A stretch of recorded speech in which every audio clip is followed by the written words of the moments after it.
This review is brought to you in part by Ryder's Hobby Shops, where the fun begins. Stop in to one of Ryder's 2 convenient Michigan locations where you'll find a full range of the latest hobby products, supplies, parts, tools, and paint. This review covers Tamiya's 1/35th scale PanzerKampfwagen 2 Ausf F und G. But here in the U.S., it is commonly known as the Panzer II F and G series tanks. Now, they were designed as light reconnaissance tanks, and the F version played an important role in the early years of the Polish and French campaigns in World War II. It had a crew of 3 and used a 6-cylinder Maybach engine. It varied speeds between the versions at either 40 or 50 kilometers per hour. And the main armament was a 20 millimeter KWK machine gun. And the G may have had a 5-centimeter cannon, as it was mostly an experimental. Now, this is a single-purpose kit from Tamiya, and originally released in '71. The last version came out in 2009, and it contains 153 parts, but only 100 of those are for the tank. The remainder are for the figures and their gear, which, by the way, I did not complete, or finish, I should say, as I didn't need them for my shelf.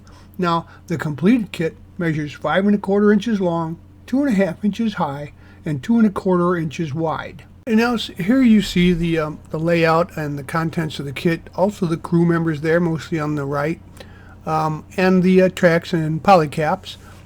It's actually in pretty good shape.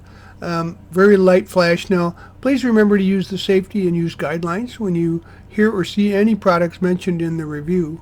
Here are the decals that came with this kit. As you can see, they were nicely printed. The register is good, and they just slide right off the paper. So you may also need some setting solution and maybe cover those up afterwards, or seal them in place with a little future type floor polish. Gather up the parts you see here for construction of the lower hull.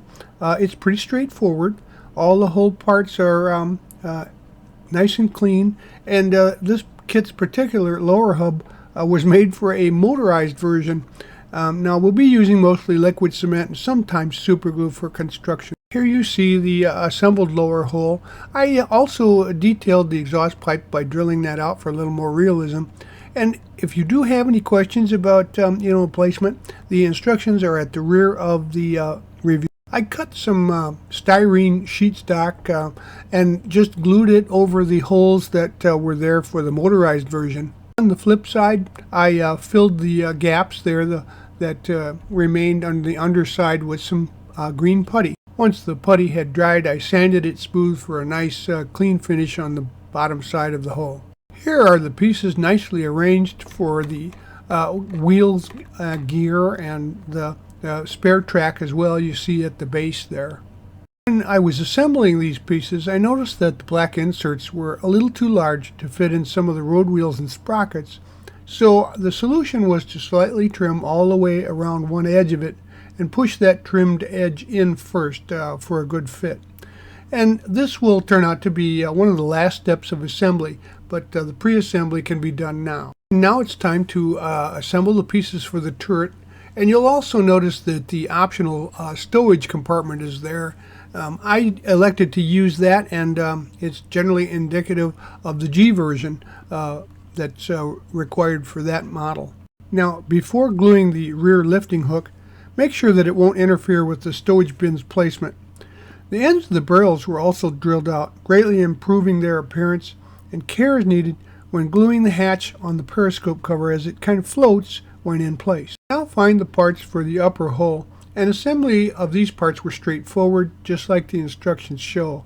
The spare road wheel was left unglued for a later painting with the other road wheels, and for ease of painting the upper hull itself.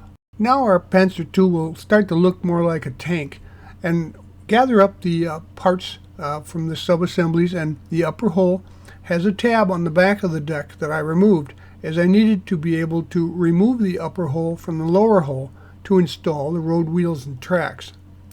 The upper hull front will fit quite nicely under the 2 front toe shackles, and some scraping of the notches on the upper hull were done to help with the fit. These were the paints that I used for some of the basic colorations here. I used MiG Ammo's deck color set, and specifically the AMIG 0016 Gilt Brown for the main body color, followed by the AMIG-009 Sandgrau for the camouflage. Now we'll kind of roll through some of the detail painting here. I used Mission Models Cold Rolled Steel MM002 for the metal parts of the tools, the gun barrels, the teeth of the drive sprockets, and flat surface of the idler wheels.